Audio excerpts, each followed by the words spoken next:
Assalamualaikum warahmatullahi wabarakatuh. Perkenalkan, nama saya Anggi Anggraini, NIM 2210411085.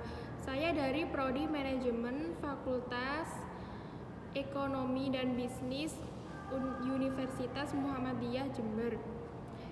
Tujuan saya membuat video ini adalah untuk meringkas suatu materi dan juga untuk memenuhi tugas saya bahasa Indonesia, yaitu menjelaskan rangkuman tugas bahasa Indonesia dan pengembangannya.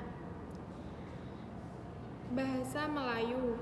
Bahasa Melayu menjadi akar sumber bahasa Indonesia.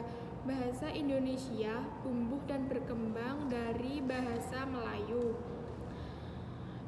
Bahasa Indonesia tumbuh dan berkembang dari bahasa Melayu sejak dulu udah digunakan sebagai bahasa Prata atau bahasa Melayu adalah bahasa kebanggaan Brunei, Indonesia, Malaysia, dan Singapura.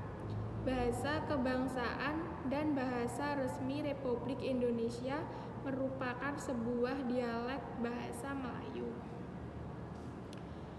Bahasa Melayu yang digunakan sebagai bahasa perdagangan dan juga penyiaran agama Islam pada zaman Sriwijaya. Bahasa Melayu berfungsi sebagai 1. Bahasa Melayu sebagai bahasa kebudayaan, yaitu bahasa suku-suku yang berisi aturan-aturan hidup dan sastra. 2. Bahasa Melayu sebagai bahasa perhubungan atau antar suku di Indonesia. 3. Bahasa Melayu sebagai bahasa perdagangan terutama di sepanjang pantai, baik bagi suku yang ada di Indonesia maupun perdagangan yang datang dari luar Indonesia.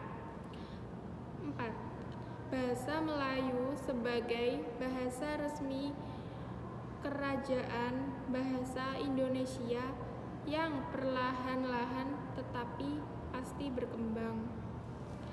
Alasan bahasa Melayu menjadi bahasa Indonesia.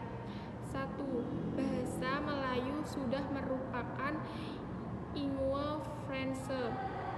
2. Sistem bahasa Melayu sederhana. 1. Mudah dipelajari. 3. Suku-suku yang lain dengan sukarela menerima bahasa Melayu.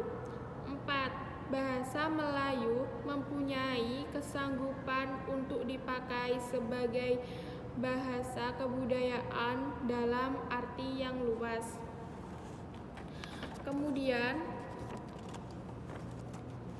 bahasa Indonesia sebagai bahasa nasional atau kedudukan. Fungsi bahasa Indonesia sebagai bahasa nasional yaitu fungsinya ada 4, yaitu yang pertama, lambang kebangsaan nasional. 2. Lambang identitas nasional. 3. Alat pemersatu berbagai suatu bangsa. Dan yang keempat adalah alat perhubungan antar daerah dan antar budaya. Bahasa Indonesia sebagai bahasa negara atau kedudukan. Adapun fungsi bahasa Indonesia sebagai bahasa negara atau kedudukan yaitu pertama, bahasa resmi kenegaraan, bahasa pengantar dalam dunia pendidikan, alat perhubungan di tingkat nasional untuk kepentingan pembangunan dan pemerintahan, dan alat pengembangan kebudayaan, ilmu, pengetahuan, dan teknologi.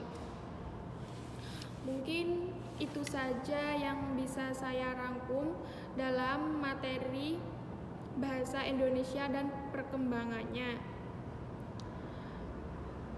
Bila ada kesalahan kata dalam perucapan saya, minta maaf. Sekian dari saya. Wassalamualaikum warahmatullahi wabarakatuh.